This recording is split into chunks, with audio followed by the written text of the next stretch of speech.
I talk about concrete. So we're on page 16. I want you to appreciate there's going to be a distinction here between the man of concrete and the man of reason. They're not the same. All right. So it's in the middle of page 16. The Hebrews learned in order to comprehend. Strike that. The Greeks learned in order to comprehend. Greeks learned in order to comprehend. The Hebrews learned in order to revere. All right, so let's go down. This is a quote out of Barrett, The Irrational Man. The ideal man of Hebraism is the man of faith. For Hellenism, at least, as it came to the ultimate philosophic expressions with its two great philosophers, Plato and Aristotle, the ideal man, in other words, the apex, the culmination, the ideal man is a man of reason, with using your mental faculties, okay? Here he is. He is a philosopher who is, as a spectator of all time and existence, must rise above these. What? You must rise above time and rise above existence. But notice, it does not say you are a participant. What are you? Yes. What do Christians do when they get saved in a Greek sense? They sit around and wait because Jesus did it all. It's a Greek concept. We've been sold a bill of goods.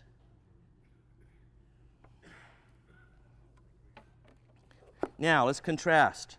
For the Hebrew, on the other hand, the man of faith is a concrete man in his wholeness. As a man of flesh and blood, biblical man was very much bound to the earth. Hey, they got it. The Hebrews understand this. Number 2, what are you supposed to rule over? Yes. So the Hebrews get this. They're saying, hey, we're linked to this thing. We're bound to the earth. You remember what we talked about when you're going to go out and have a late afternoon surfing session, and you're going to see a sunset that'll blow you away, and you're in God's backyard of the dolphins and the seals and sometimes the sharks, but most time that doesn't happen. Or if you're a mountain climber and you go up to the top of the mountain and you're up in the Muir Trail and you're saying, you know what? I belong here. Yes, you do. You know why? Because you came out of it. You were part of it. That's what you were made with when God, Father breathed life into you. There is a connection. And that's why you feel that way. It's not a random emotion, okay? All right. So for the Hebrew, the man of faith is a concrete man in his wholeness, and as a man of flesh and blood, the biblical man was very much bound to the earth. Hebraism does not raise its eyes to the universal and abstract. Its vision, here it is always on the concrete, particular, individual man. Concrete, particular. You have a God that gets involved with your stuff, your story, your circle, your history. The Greeks, on the other hand, as the first thinkers in history, discovered the universal, the abstract, and the timeless essences, forms, and ideas. The abstract is different than the concrete. The abstract is different than the earthbound. Plato held that man lives only insofar as he lives in the eternal. Well, he's going to have to do something in order to do that, and we're going to see what he does that's very different than what the Hebrew man does. Hebraism contains no eternal realm of essences which Greek philosophy fabricated through Plato, as affording the intellectual deliverance from the evil of time. Remember we talked about that last week, okay? Time for the Greek passes and it's negative. Time for the Hebrew is a personal history of time and history in victorious demonstration over space. Why? Because every Hebrew has his own story. Every tribe has their own miracle story. They say, we know our God because he came up and he showed up and he got in our stuff. That's why we have the Old Testament. Okay. I won't call it Old Testament anymore. You know, I'm going to start calling it the Hebrew Testament. The Old Testament came from somebody who didn't like Jews. All right. And I quoted in the book. All right.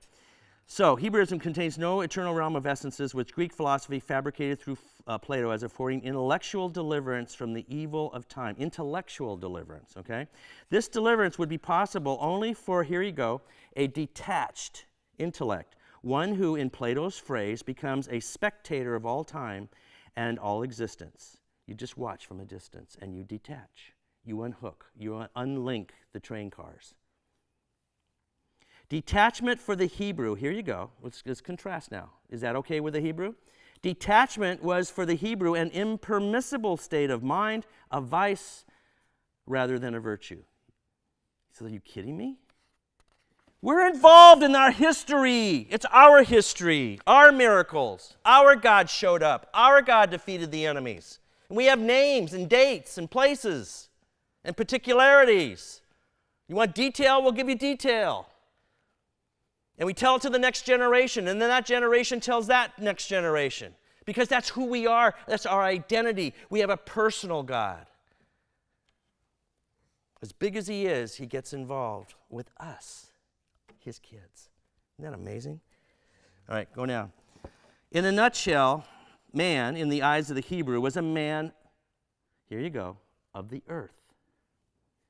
This earthly man's knowledge was unlike that of the Greek.